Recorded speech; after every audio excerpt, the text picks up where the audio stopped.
So, welcome to The Her podcast. Yep. HER. So, what are we talking about today? Navigating. Okay, are you guys ready? Navigating young adulthood. For our first topic, we're going to go into navigating young adulthood because we're both young adults. I am 20, turning 21 in a few months, and she is 17.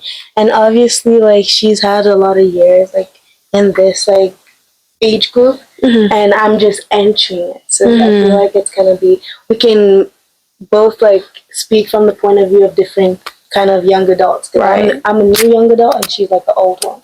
So we're going to talk about things like quarter life crisis, balancing independence and responsibilities, because we all know that's a struggle. And then we're going to talk about social media, and what it can do to our mental health as young adults as well. So yeah, we do have a list of questions that we think are going to be great to start off. So yeah, first question that we're going to start with is how do you think we can differentiate between a temporary period of uncertainty and a more serious crisis? What do you think? I think when times when temporary crisis, we need to be able to identify them, and when it's more long term, we also need to be able to identify them and know the difference. So I'm gonna give you guys an example of a temporary, so we don't because we need to learn how to not get anxious too easily from different if we get in crisis. So example, you fail an exam. That's just a temporary uncertainty. It's not like a midlife crisis. It's not something that it's forever. It is not the end of the world. It's not, babes. There are other tests coming. You trust me. You will have a bunch of tests coming up, and you will always have a second chance for that kind of situation. Right. It is not the end of the world. So don't stress. Just work on getting better for the next time you get another test. That's how life works. And do you have an example of some kind of long-term crisis? Of course. It could be an health issue, right? You're facing something that is a very serious, for example, cancer. That is definitely a life crisis. You're going through it. You don't know when it's gonna end. You don't know how it started in the first place. It's always there in your mind. It's not something that it could just go away in the snap of a finger, right? It's something that it takes a lot to process. So I feel like that is something that we can put in the category of a life crisis. A long-term crisis. Right. So that's when your panic can be certified. It can be agreeable. You have the right to panic. Right. At that point. Well, if we're talking about just a exam that you failed or you got a 60 on, come on. I know sometimes things are very important to us, but some of us, especially I'm guilty of this. We lose something that is very important to us, but not as. Girl, use your mic. Oh, we lose something that is very important to us. Let's say your favorite T-shirt. You lose it and then you start stressing, sorry. And you think it's the end of the world. Oh my god, what am I gonna do? It's my favorite T-shirt. It's a T-shirt. Yeah. At the end of the day, we have to move on. And it's also things like friendships. You lose a friend. Right. Life moves on. I get it. Sometimes losing people in your life can hurt. It's deep because they once were a part of you. And sometimes it can kind of feel long term, but it's not forever, babes. People come and they go at the same time. No one is gonna stay in your life forever. And the only people who are ever gonna be there in your life is family. That's why you gotta take them as important as they are. Right. Now, next question. What are some practical steps to take when you're feeling lost or unsure about your future? Look, as a child of God, I feel like that's the most important thing. Once I'm feeling so unsure about the future, or like I'm feeling lost, I'm saying take it to God. Like, have a good conversation with God, and I promise you, you're gonna find a way to get over it. Cause the future is not certain. The future is not like there's not a fixed event that is going to happen in the future. You can change your future, right? So that's what I'm saying. Like, if you rely on God that everything is gonna be fine, I think you're gonna be fine. This is a saying that I always say to myself.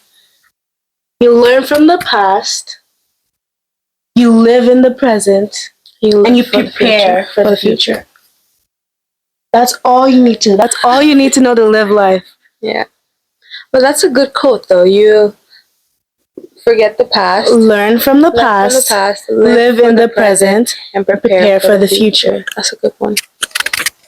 But when you prepare for when I say prepare for the future, I do not mean sacrifice your present for the future. I do not mean like stress about the future your entire life. I do not mean like forget about the present. You have to also live in the present. Yeah. There's a balance, and you have to find that balance. Because I do know of a lot of people that tend to plan every single ounce of their future. They plan everything to the minute that they spend. So I'm saying, like, why are you doing that? I'm not saying it's wrong. I'm not saying you shouldn't, but it's like, live in the present. Yeah, we're not saying it's a bad thing, because I'm also guilty of that. Like, I like to plan stuff. I like to be prepared. I like to think of how my future. I like to foresee my future. Yeah, of course. But at the same time, but like planning every second, planning every minute. Like, for example, like I know of people that they're saying like, I'm gonna get married by the age of 22. I'm gonna get kids by the age of 24.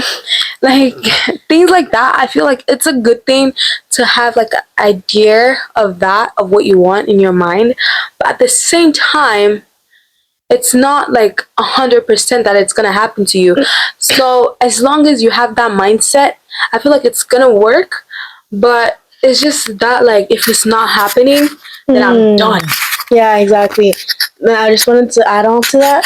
Like when you do that, when you plan every single ounce of your future, 22, I'm getting married. 25, I'm gonna have kids. 30, I'm gonna buy a house. Right.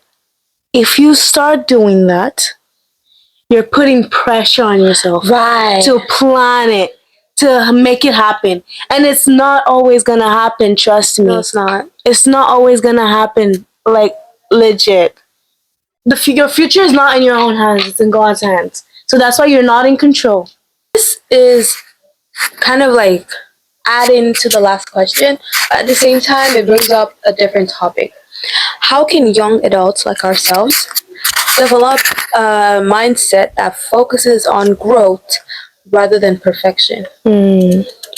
Like, how can young adults have that mindset that says, I want to grow rather than I want to be perfect? I want to know everything.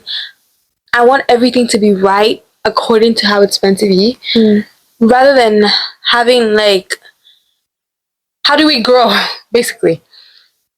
I think personally, for me, I've kind of, not fully, but I've kind of reached that point in my life where I'm more focused on growth than perfection. Because as a kid, like I used to like want everything to be perfect. Like I had like this biggest OCD. Like I wanted to be perfect. I had so much expectations on myself, and I'm telling you that is such an unhealthy way to live life, because obviously you're gonna make mistakes, and the only thing you can do is grow from them. The only thing you can do is learn and grow. Right. So what I'm saying is, like, I've reached that point in my life where like I can focus more on growing, because like when I make mistakes, instead of being like, oh, why would I do that, I'm so like, or putting myself down and tearing myself apart, because that's what you do when you focus on perfection. Yeah, for me, I feel like it goes back to the last question, right? Instead of trying to make everything perfect, just like you said, live in the present, right? And learn from the past. If you know I've done this before and I made a mistake in the past, I'm not saying forget about the past. I'm saying learn from the past. So you know, okay, I did that wrong last time. How about this time I do it but make it better? Like, how about this time I progress instead of doing the same thing that I did in the past or trying to make it as perfect as it's meant to be? Just make sure you're doing it better than you did in the past because that shows that you're growing. It's not showing perfection, but it's showing that you're growing. Any minor movement is still growth. Right, exactly. Like, let me just explain to you guys. The fact, like the fact alone that you like acknowledge that you did something wrong is growth. Yes. It is the definition of growth. Yeah. You do not need to do it. You do not need to not make that mistake. You're gonna make mistakes again. You're gonna make the same mistake again and again and again and again and again. We're humans. Until you finally make it better. But the fact that you acknowledge that you're doing something wrong and you want to fix yourself on it, that's growth. Yeah. Next question.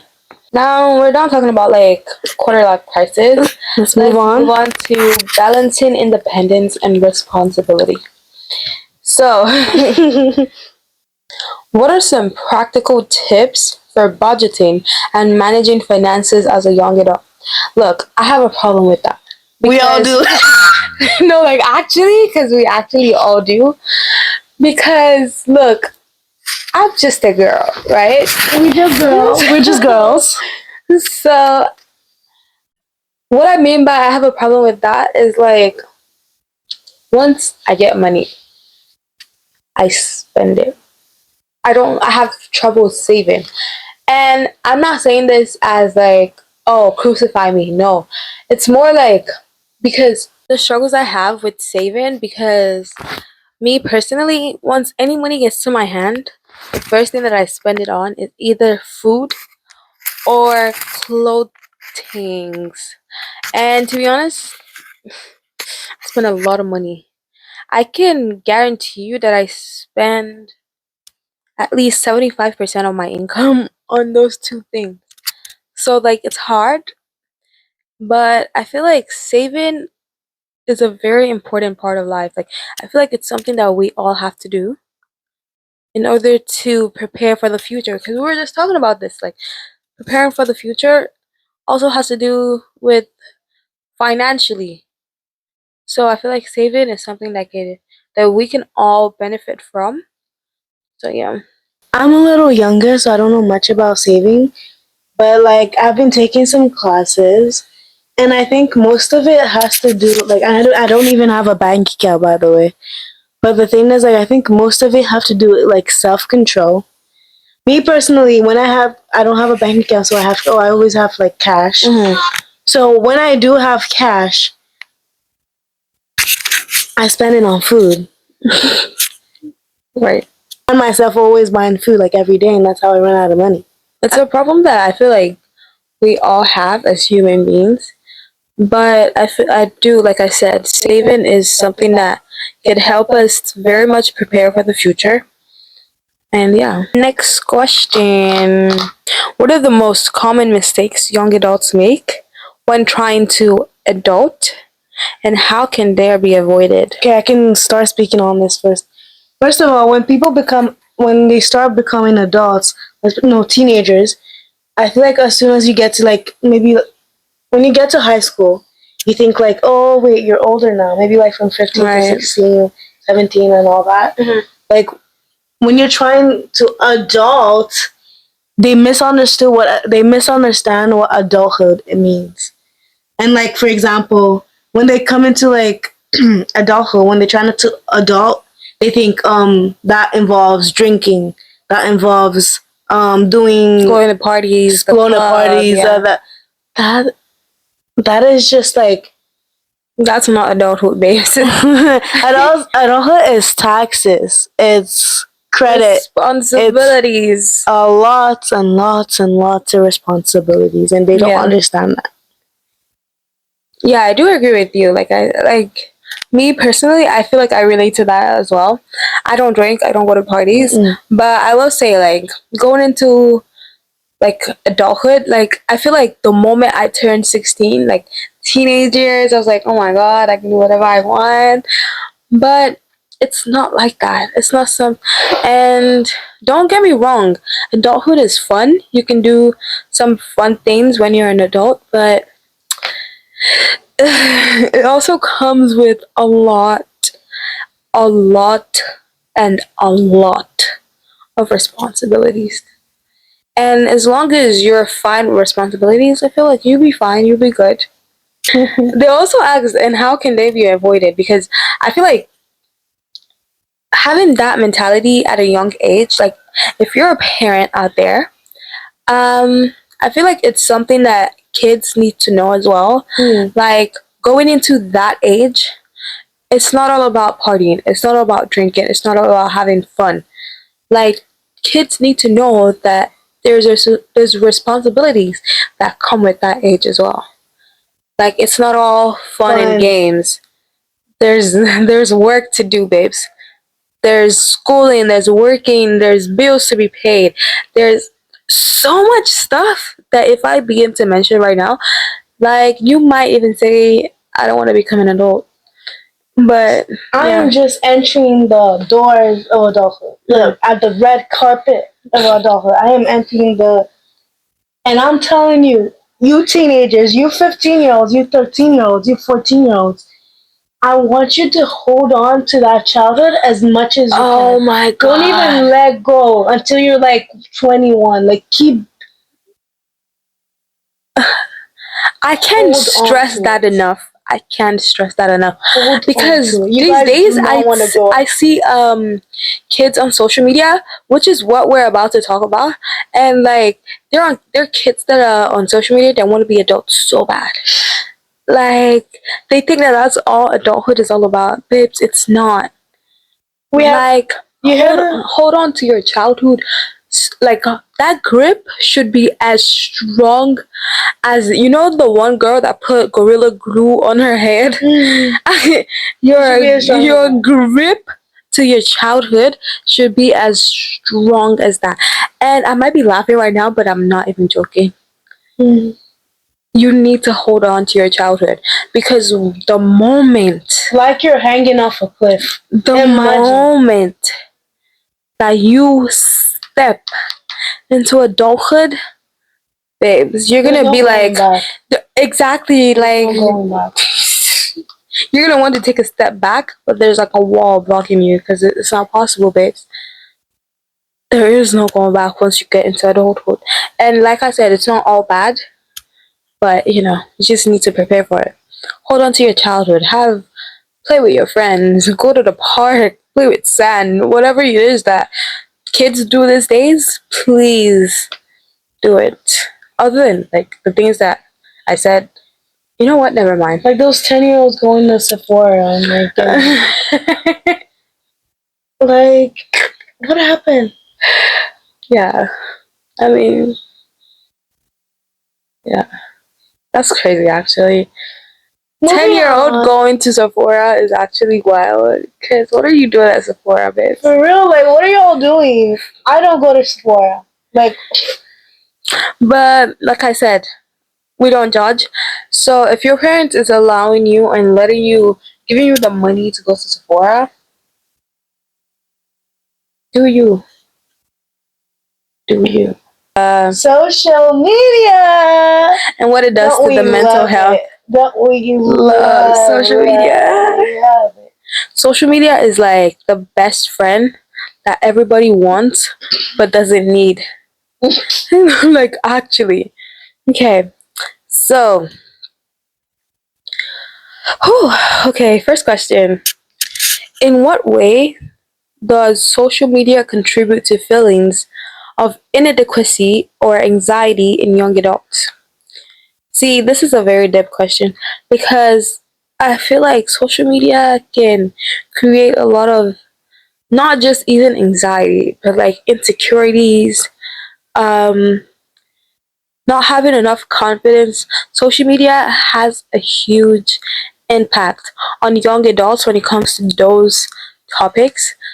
So I feel like the ways that it does is, for example, let's say I'm 12 years old. I'm just stepping into the teenagehood. I'm just like going into, I just left being a kid, right? And I'm scrolling on social media, and there's all these influencers, right?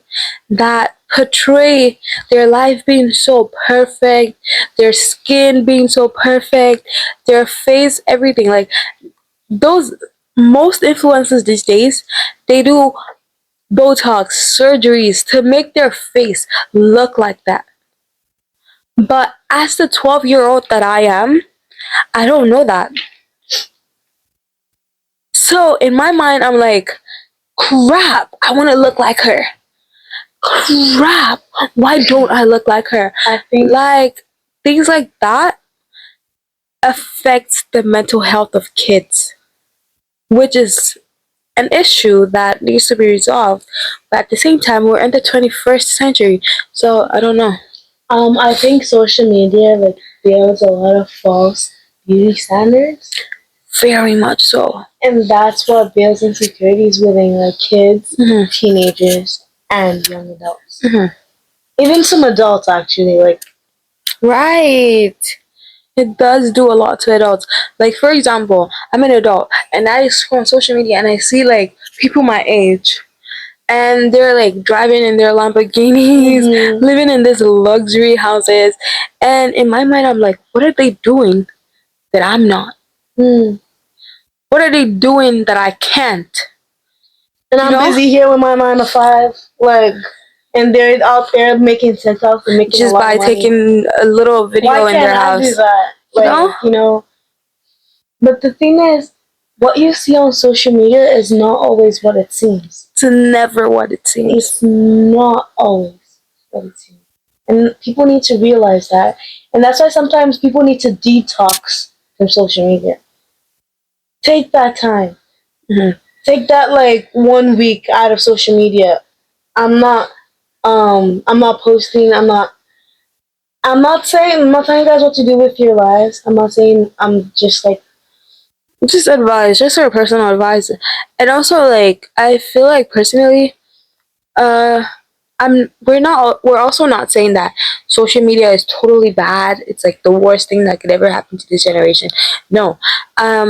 So sometimes it's good to take a break from reality of social media, where everything seems perfect, everything seems nice, everything seems very demure, very classy, very mindful. But at the same time, you need to step into reality. You need to know what is going on around you, which is what I feel like we all struggle with. But at the same time, it's something that we should work on. Stepping into reality and seeing what's actually going on in the real world, because there's a lot that we're missing just by being on social media. Don't let the world go past you while you're on social media.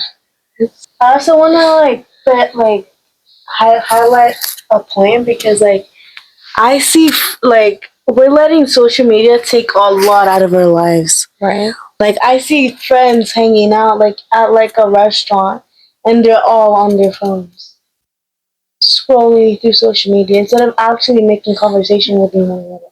So it's like, what's happening? What are we doing? We already did a little bit of touch ups on this, like questions. How can one set boundaries with social media to protect your mental health? Which is what we said. Sometimes, you need to take a detox from social media. Take 1 week away from it. Live in real life. Take a break. Go And connect with nature. take a walk. Go to the park. Go to the beach. Whatever you want to do. Just take a break from social media. And let's see. Oh, what are some strategies for dealing with online negativity and cyberbullying? Cyberbullying. Oh, I feel like cyberbullying like around 2020, it was talked a lot. But like after that, like we don't It was just recognize done it with. anymore. Yeah. It is it's not recognized enough, which I feel it should, because I think it's still happening. I'm sure it's still It's happening. a lot, babe.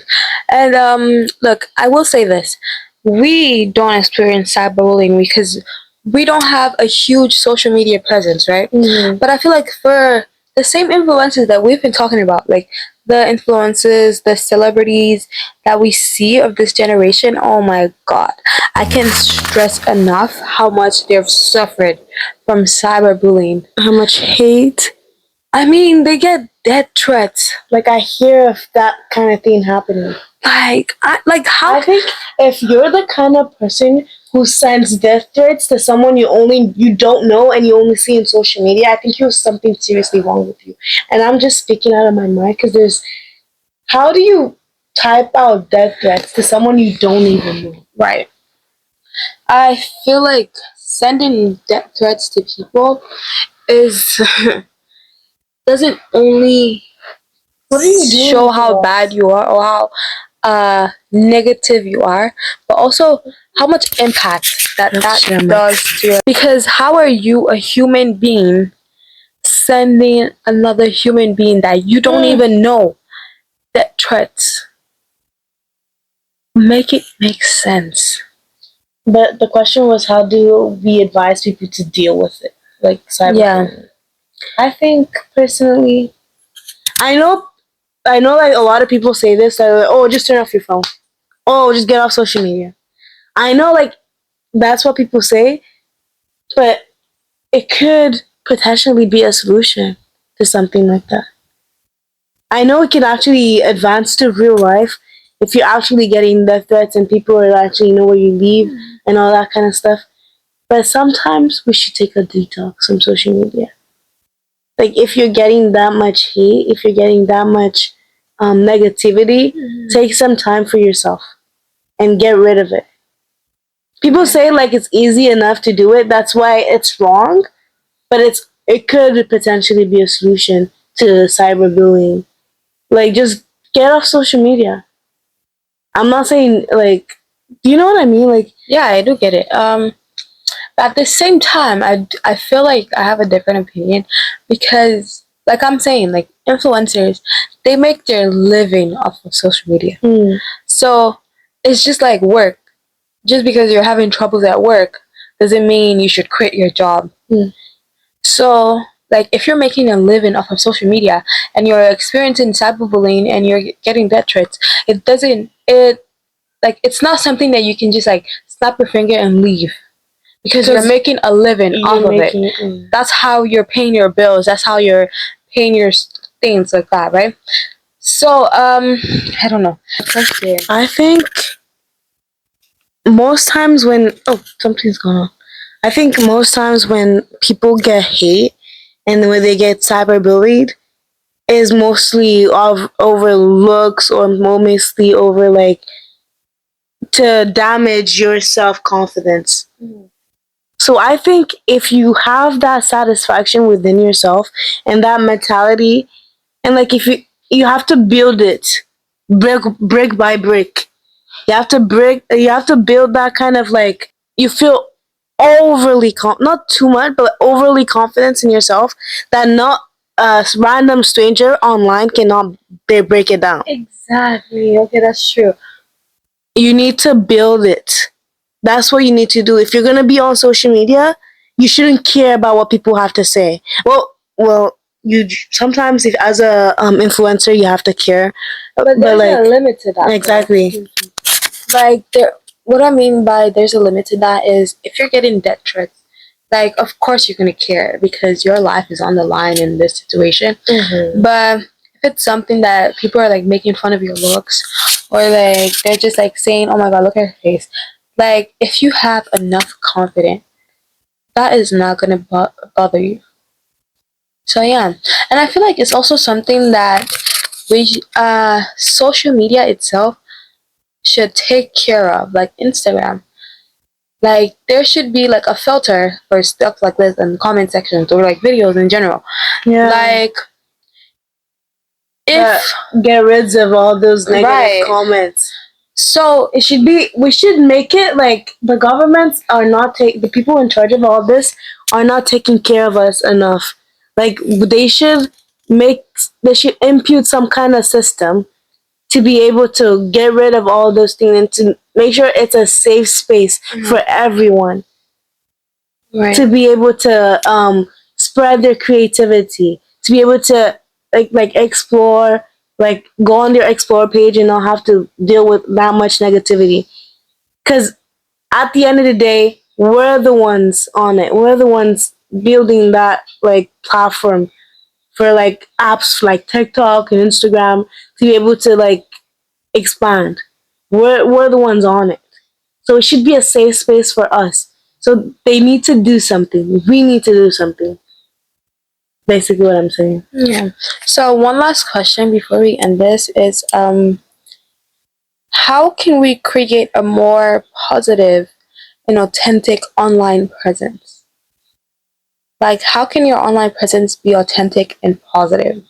Because I feel like there are a few influencers right now that I know and I watch, and I can for sure say that their presence is very much authentic and positive. I can mention one. There's Spencer Barbosa. I feel like her online presence it's very much beautiful. It's giving confidence to the young adults. It's giving even kids. I can be a kid and watch Spencer Barbosa and I'm like, oh my god, I love her. I want to be like her because she shows the real authenticity. You know, and it's like it's very beautiful watching stuff like that. And I'm not saying if you're the type of person that only wants to show like the best part of your life, like you just want your social media to be the most aesthetic thing ever. Like we don't blame you. We know that is what like the engagement wants. So if you're doing that, that's fine. Okay, I'm no social media expert. Like I'm not an expert. I don't know anything about social media. But from what I've seen, and from what I've seen of like people who potentially grow in like social media and like real you are. Yeah, authenticity is what is gonna help you make it. You do not like pretend to be someone else. You do not like feed off of other people content. Well, you can do that because that's what social media is about. You feed off of other people contents. But the thing is, you have to be authentic. You have to be different. You have to be creative. We have to see you for us to like you. Like, do you know, like? Yeah, I get what you're saying. Yeah. So it's like authenticity is the only thing that's gonna help you. Like even in real life, like in order like for people to, if you have friends and like you only have them because you're pretending to be someone else, they're not your real friends. They don't know you. They know the person you've showed them you are, but they don't know the actual you. Mm-hmm. So, but if you have friends and all you've ever done is show them who you are and show them your authentic self, those are your real friends. They actually know you. You know what I mean? Like that's how. And I will tell you this though. If you have friends that don't accept you for who you are, they're not meant to be your friends. They're just background characters in your movie. They're just there. And background characters, let me tell you, they just show up and then they leave right back to where they belong. Yeah. So if you have friends that don't appreciate you for who you are, they don't accept you for who you are, they're not your friends. They're not your friends. So yeah. That's basically it for today's episode of Horror Podcast.